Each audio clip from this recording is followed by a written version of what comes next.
Unboxing, fitting and review of the Musiclily Pro Series 18:1 locking machine heads. A couple of weeks back I did another review of a Donner DTL 100 and I said this, and they work very nicely. They're very sensitive, so I'm reckoning the gear ratio is quite low. So when the opportunity came along to fit some new machine heads on the guitar, I jumped at it. And the maker machine heads is Musiclily, who I'd honestly never heard of. And the full title given on Amazon for these machine heads is Musiclily Pro 6-in-line 18:1 ratio full sealed locking machine heads. Tuners, tuning, pegs, keys, 45-degree screw, Strat Tele-style electric guitar, chrome. And a lot of that is just keyword spamming, but if you don't do that, you'll never get found on a massive site like Amazon. From all that, I'd say the most important parts you can take away regarding the features of the machine heads are the fact that they're an 18:1 ratio and they're locking. An 18:1 ratio refers to the fact it would take 18 turns of the tuner button to turn the post one turn. And locking machine heads have a pin running through the centre of the post that locks the string into place so it can't slip. And the most important part of the description that tells you you're getting the correct tuners to fit on your guitar are the 6-in-line and the 45-degree screw fitment. And 6-in-line tells us these machine heads are for a guitar where you've got the 6 machine heads or tuners all on one side in a straight line, as opposed to the second most common configuration where there's 3 on either side of the guitar. It's important you get the correct machine heads for the configuration on your guitar.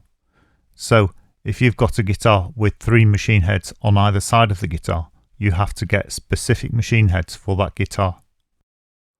Or if your guitar is all in a line and it's left-handed, or you've got an inverted headstock, you have to get left-handed inline machine heads.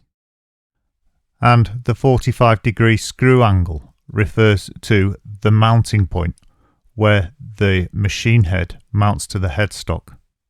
It's quite common for it to be at 45 degrees. However, on Gibsons it's at 90 degrees, and you can get it at various other angles depending on the machine heads.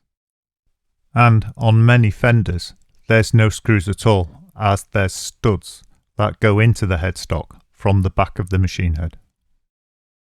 The last 2 words in the description that are important if you want exact replacements for your machine heads are the hex buttons and the chrome finish. And these are only important for aesthetics, but you can get different shaped buttons and obviously different finishes.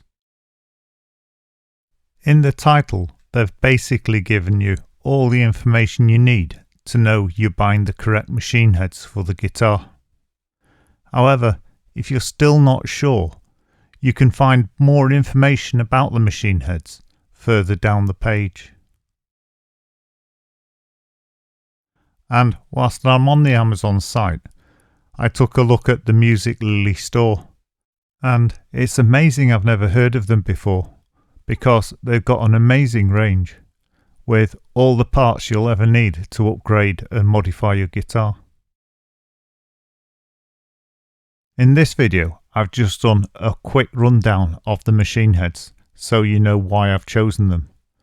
But if you want a really detailed video just about machine heads, I'll put a link down below in the description to one I made a few months back. Right, whilst that's still all fresh in your mind, let's take a look at the Donner DTL 100 and the machine heads on that, and then you can see why I've chosen these machine heads to replace them with. The guitar is a Telecaster copy, and because of this, all the machine heads are in a line on one side, and it's a standard right-handed guitar, and the shape of the buttons are the hexagonal type. If we look on the back of the machine heads, the screws are at 45 degrees, and all the metalwork on this guitar is chrome finish, so I'll get chrome finish machine heads to make sure they match up with everything else on the guitar. Right, let's get on with the unboxing so we can make sure we've got the right machine heads for the guitar. They arrived in a lightweight padded envelope, so it shouldn't take long to unpack them.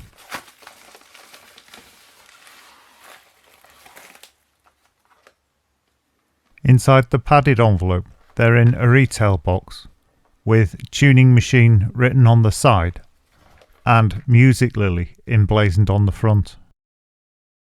I'll take a look what's in the box now.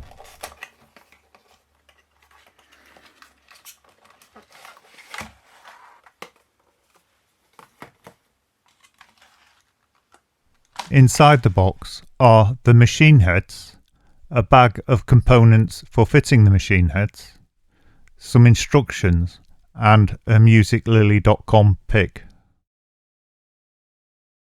I'm just taking a look at one of them for now to see what I think of the quality. And the weight and the feel is really good. They're very solid. And I can't find any imperfections in the chrome, which seems quite thick and well done. Right, I'll take the lock right out so I can take a look at the thread and also the gearing. The lathe work and the knurling on the lock screw is really well done, and there's a good covering of chrome on this as well.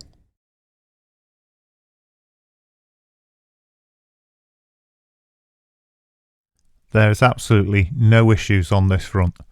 The thread is really smooth and really easy to remove, yet it's not loose, so there's no play. And the same applies to the gearing and the feel of the machine head. It's very solidly built, and the gearing and the threads are all cut excellently.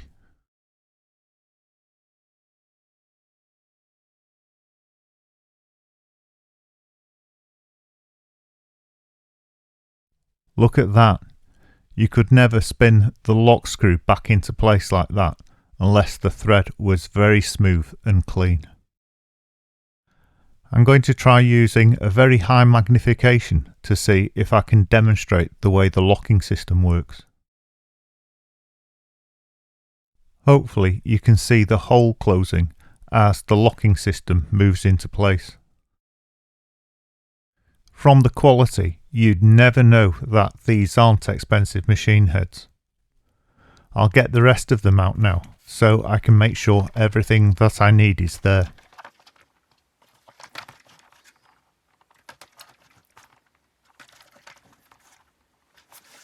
I've inspected each of the machine heads now, and the quality and look is very uniform, so there's no problems there. I've taken out all the components now, so I know everything I need is in the bag.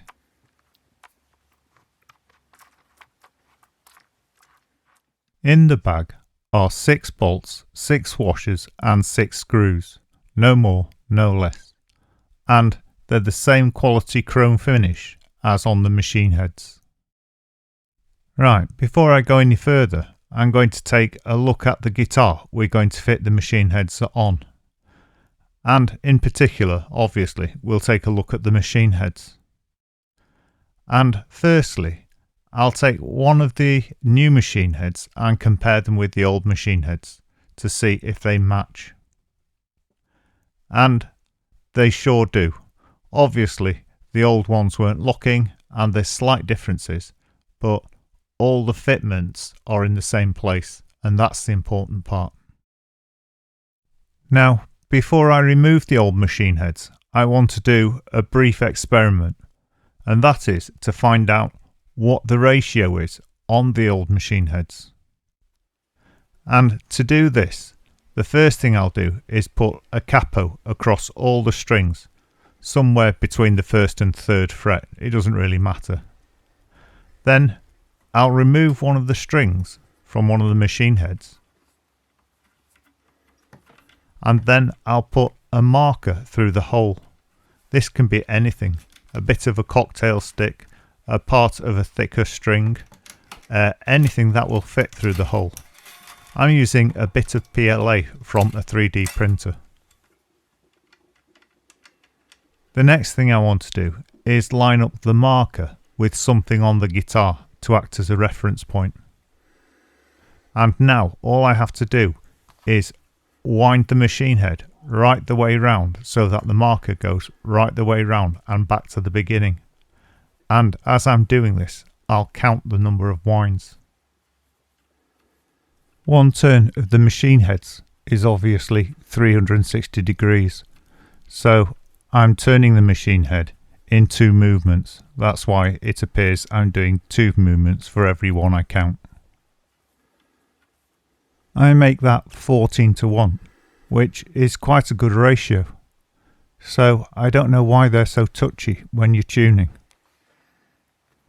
I'll check the new machine heads now are actually 18:1, and I'll obviously do this with one off the guitar.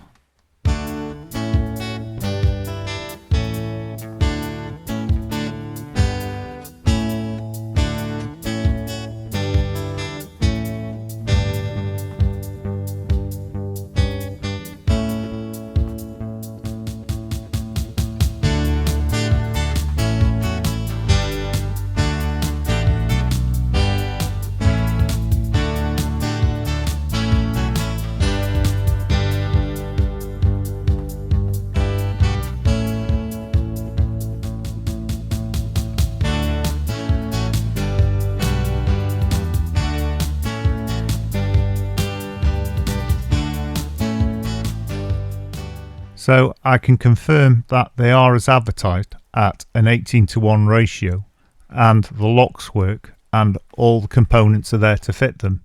So all I have to do now is fit them on the guitar. I'll go through all the steps, but I'll speed it up so the video doesn't go on too long or become too boring. And the first step is, whilst the capo's in place, remove the strings from the string posts. Normally, I'd just cut the strings off and throw them away.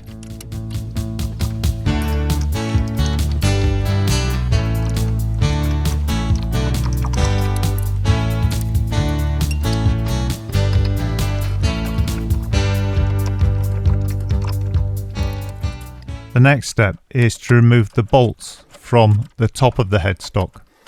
And I'm using a socket for this because it's more secure and less likely to scratch the guitar.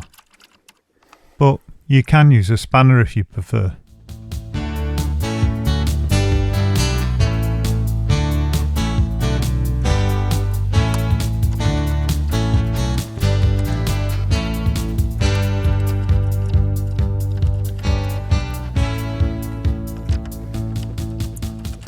I can see now why the original machine heads were so touchy on the tuning. 2 of them are actually loose, but all of them have got very loose gearing. I've just got to turn the guitar over and unscrew the screws from the back of the guitar, and the machine head should fall out quite easily.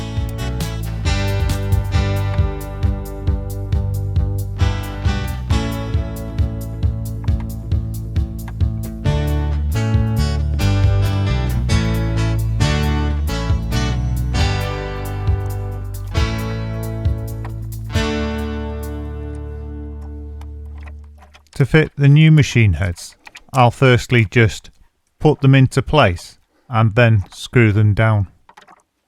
With these particular machine heads, I don't have to put them in any particular order. However, with some, they have to be put in a very specific order. If you've got machine heads that do have to be put back in a specific order, normally they'll have the positions marked on the back of the machine heads. When you're fitting the screws in the new machine heads, try to follow the original hole as closely as you can, and definitely don't over tighten the screws. I usually leave the screws very loose on the first pass, and then I'll go over them again once or twice.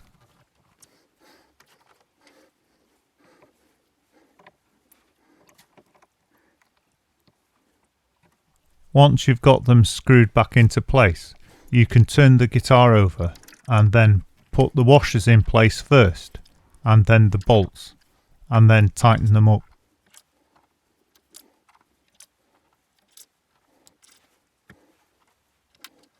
This is useful to see. One of the machine heads is slightly out of line, and this isn't unusual because there's usually play between the machine heads and the screws. So sometimes you might have to loosen the screw off again and adjust the machine head slightly to make sure they're aligned correctly before you put the nut into place. Keep your eye on the machine heads to make sure they stay straight, because you don't want to tighten up the nuts if they're crooked. Before you try to put the strings back in, loosen off the locks first, because obviously if they're locked up, the hole will be blocked and the strings won't be able to go through.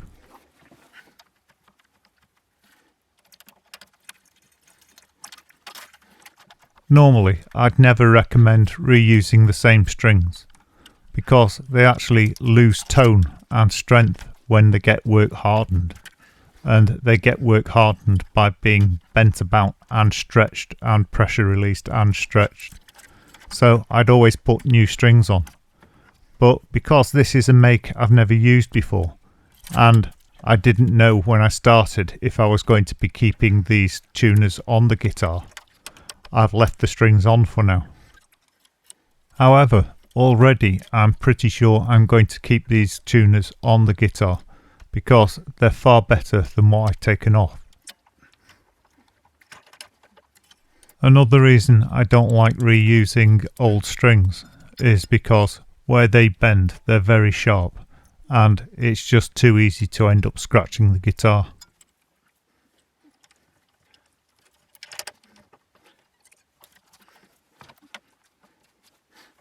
One of the great things about locking machine heads is once you're sure you've locked them up properly, you can cut the strings right back to the tuning post. The snippers I've used here are a bit big, so they don't allow it, but if you use small snips you can cut it right back so it leaves no sharp ends at all. The last thing I need to do, which is really a good test of the tuners as well, and that's just to tune the guitar up. Out of habit, I started tuning them using a speed winder, but I didn't need this because they're partially tensioned already because I could lock the strings up. And they're really solid, really responsive, and they work really well. They've actually lifted the quality of this guitar up a level. So I was already happy with the rest of the guitar. This was the only question mark I had. And just by fitting these fairly cheap machine heads, I've improved the whole guitar quite substantially. Even so, I'm going to be using the guitar for a few days before I do the conclusion to this video. That way I'll know I've not misjudged the machine heads, and I'll find any problems in the meantime. Conclusion. Here I am a week later after fitting the machine heads, and I'm still very happy with them. They've actually got a richness about the chrome that after you get used to looking at the guitar you realise they actually look better as well as perform better. And I've got no problems with these at all. There's no weakness I can say. And for the price they're really good. they've made a massive difference to this guitar.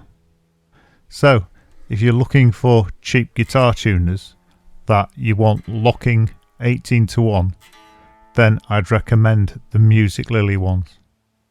In fact, the next time I've got a repair or a modification to do, I'll probably go back to the Musiclily website to see if I can buy it there, and that way I can find out if all their products hold up to the same standards. If you want more information about these machine heads or the price in your country, I'll put the links down below in the description. And I'll be making a few more reviews before Christmas, before going back to guitar lessons. So if you'd like to see any of those reviews, please like, subscribe and hit the bell icon, and then you'll be notified when I upload them. Or if you'd like some free guitar lessons, you can either take a look at the playlists on my YouTube channel or go to www.ebooks4guitar.com, and there you can download some free ebooks in PDF format that contain all the tablature and notes that go with many of the lessons. And that's it for today. So thank you very much for watching the video right to the end. Finally, a really special thank you to all the channel members, because without them I couldn't keep making videos. And if you'd like to support the channel and you can afford it, consider becoming a channel member. But don't worry if you don't want to or you can't afford it. It's nice to have you watching the videos. Thanks again for watching, and bye for now.